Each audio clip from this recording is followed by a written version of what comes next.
Soy el aprendiz estoico, y hoy te traigo algo muy especial, el libro 1 completo de meditaciones de Marco Aurelio, en su versión original.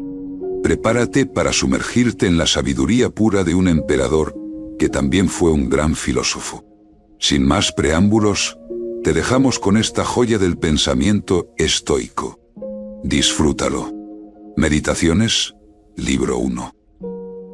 1. Aprendí de mi abuelo Vero. Su bondad y no enojarme con facilidad. 2. De la reputación y memoria dejada por mi padre. Su pudor y carácter varonil. 3. De mi madre. Su sentido religioso, su inclinación a dar cuanto tenía y abstenerse de cualquier acto de maldad, así como de su vida sencilla, lejos de toda clase de lujos y vanidades. 4. De mi bisabuelo. No haber frecuentado las escuelas públicas, pero no haber desdeñado la presencia en su casa de los mejores maestros y haberlos remunerado como se merecían, sin reparar en gastos. 5. De mi preceptor. No tomar partido en quejas públicas, la resistencia y frugalidad, el cuidado de no encomendar a otro el trabajo propio, de no empezar 100 asuntos a la vez y de no prestar oídos a los chismosos. 6. De Diogneto.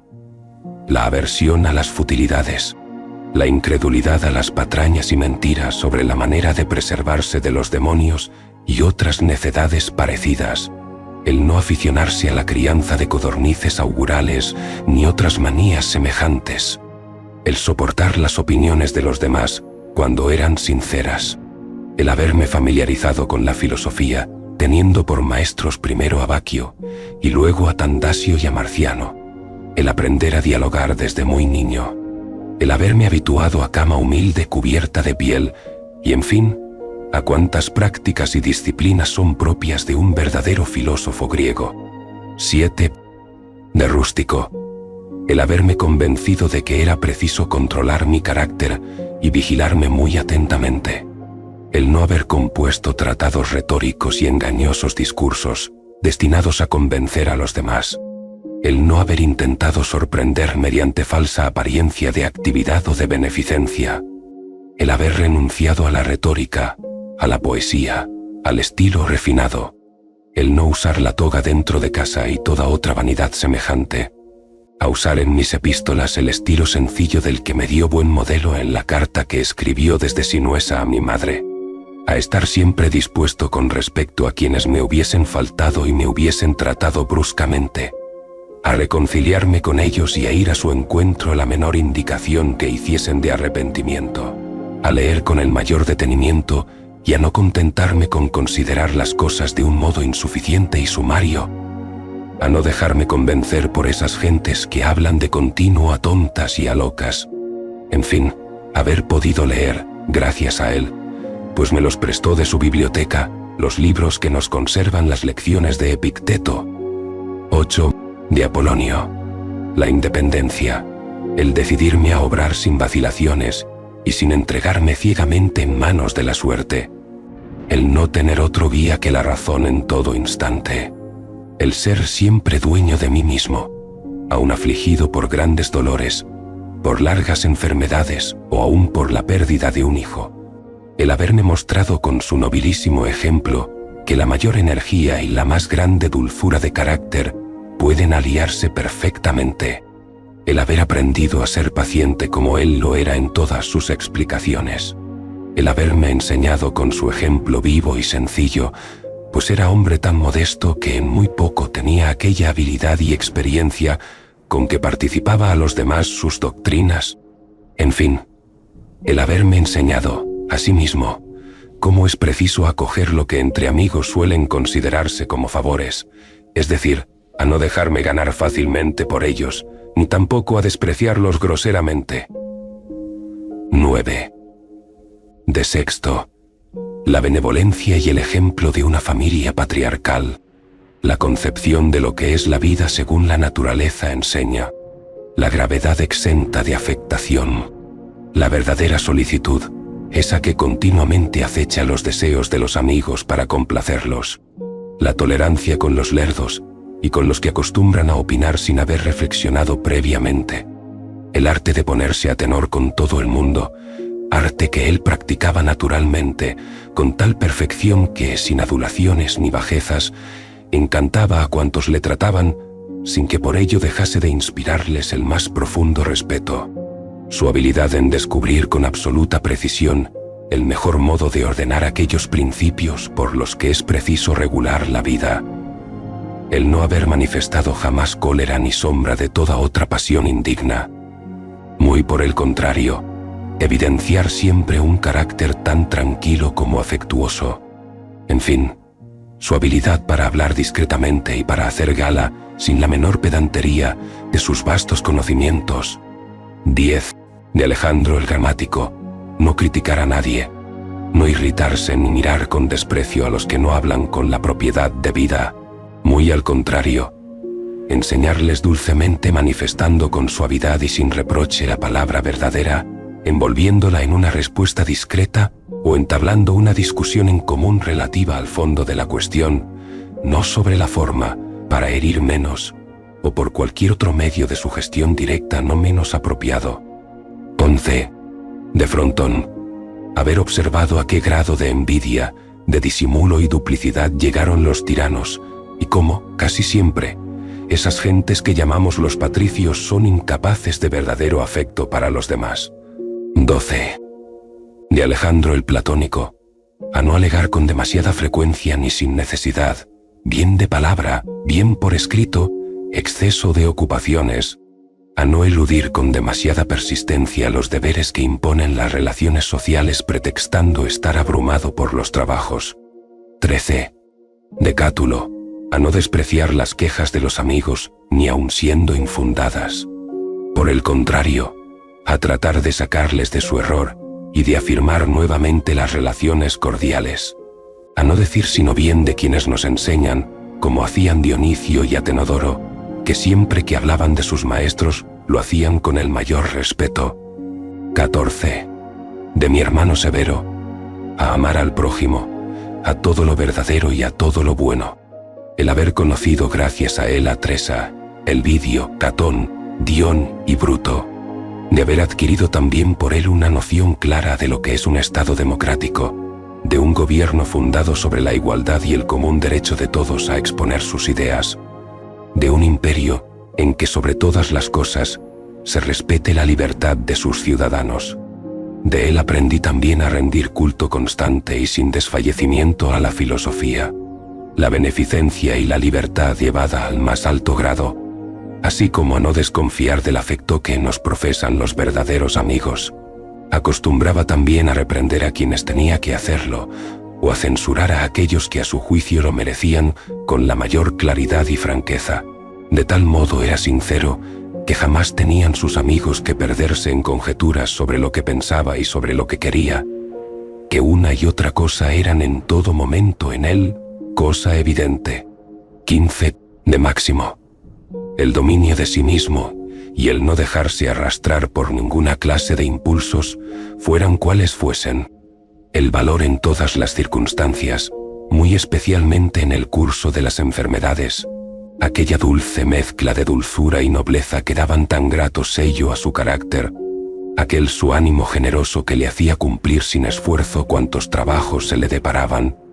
La confianza que sabía inspirar de que su pensamiento y su palabra eran una sola y única cosa, y de que cuanto hacía era movido por la buena intención. El no asustarse ni asombrarse jamás. La falta de precipitación, de lentitud, de abatimiento, de temor, de cólera y de desconfianza.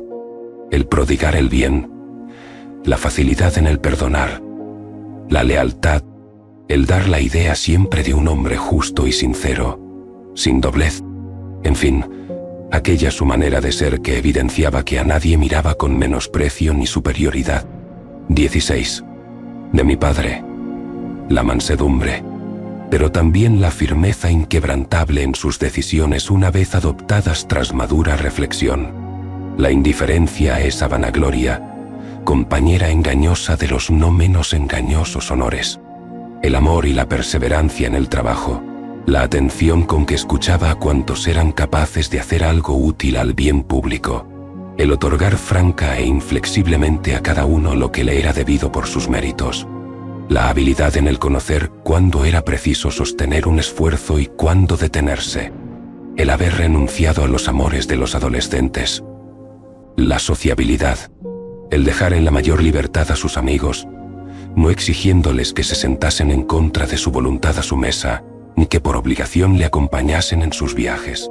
Por el contrario, estos siempre le encontraban el mismo cuando, obligados por la necesidad, habían tenido que separarse de él el tiempo que fuese. Aquel minucioso cuidado que tomaba siempre en examinar por sí mismo los asuntos que tenía en Lanubio. Entre ellos, al recaudador de tributos de Túsculo, que solía pedírselo, y siempre obraba igual. Jamás se le vio airado, violento ni enfadado. Jamás se empeñaba en trabajos sin calcular. Al contrario, sus planes y propósitos estaban siempre tan bien pensados, tan sensata y acertadamente ordenados y dispuestos, tan perfectamente dirigidos que parecían más placer que obligaciones. Hubiera podido decirse de él como de Sócrates, que sabía igualmente privarse del gozo de esos bienes, cuya falta hace a la mayor parte de los hombres caer en la tristeza y su disfrute en los excesos. Igualmente, su valor, su resistencia y su templanza en goces y privaciones, prueba palpable de su alma equilibrada e invencible, quedó bien patente durante la enfermedad que le ocasionó la muerte. 17. De los dioses, haber tenido buenos abuelos, un buen padre y una buena madre, una buena hermana, buenos maestros y buenos familiares y parientes, y amigos casi todos buenos, asimismo, el no haber llegado a faltarlos, lo que, dado mi carácter, hubiera podido muy bien ocurrir en uno de esos arrebatos que las ocasiones ofrecen algunas veces. Luego es un gran favor que los dioses me han otorgado el que las circunstancias no hayan motivado, para confundirme, algo de lo que luego hubiera tenido que arrepentirme. No menos les debo el no haber sido educado demasiado tiempo en casa de la concubina de mi abuelo, el haber conservado la inocencia hasta bien entrada la juventud, el no haber hecho prematuramente ningún acto de virilidad, más aún, el que transcurriese mucho tiempo antes de iniciarme, el haber sido subordinado a un príncipe, mi padre, que debía con sus sanos ejemplos y consejos evitarme toda vanidad y ayudarme a comprender que se puede vivir perfectamente en sociedad sin necesidad de guardias, de trajes lujosos, de lampadarios, de estatuas y de otras cosas parecidas usadas solo para aparentar. Es decir, a darme cuenta de que un príncipe puede reducir sus vanidades hasta el punto de llegar a no sobrepasar las de un particular, sin que por ello desprecie ni humille su rango ni descuide los deberes que debe ejercitar como soberano y los derechos que puede exigir, por ello mismo, en nombre del Estado. El haber tenido un hermano como el que tuve, capaz por su carácter de inducirme a tener mucho cuidado de mí mismo, sin dejar por ello de encantarme por su gran afecto y consideraciones hacia mí. El no haber tenido hijos torpes ni contrahechos. El no haberme aficionado excesivamente a la retórica, a la poesía y a otros estudios que me hubieran movido a dedicarme a ellos totalmente de haber observado que pudiera hacer en ellos progresos. El haberme anticipado a los deseos de mis maestros colocándolos en las dignidades que me parecían ambicionar, sin dilatar el cumplimiento de sus deseos, ni pretender que, puesto que aún eran jóvenes, más tarde podría realizar sus aspiraciones. El haber conocido a Apolonio, a Rústico y a Máximo.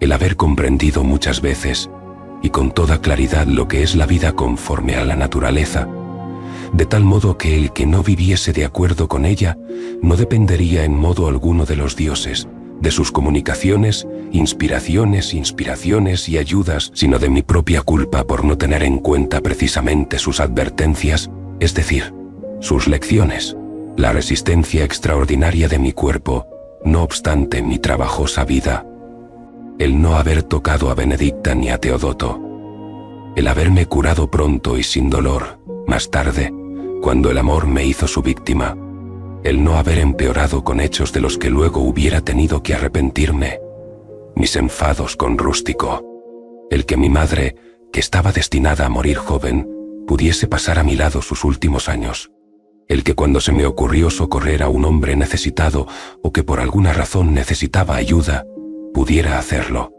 El no haber necesitado a mi vez que otro me ayudase con sus préstamos. El haber desposado a una mujer tan obediente, amante y sencilla. El haber tenido buenos maestros para mis hijos.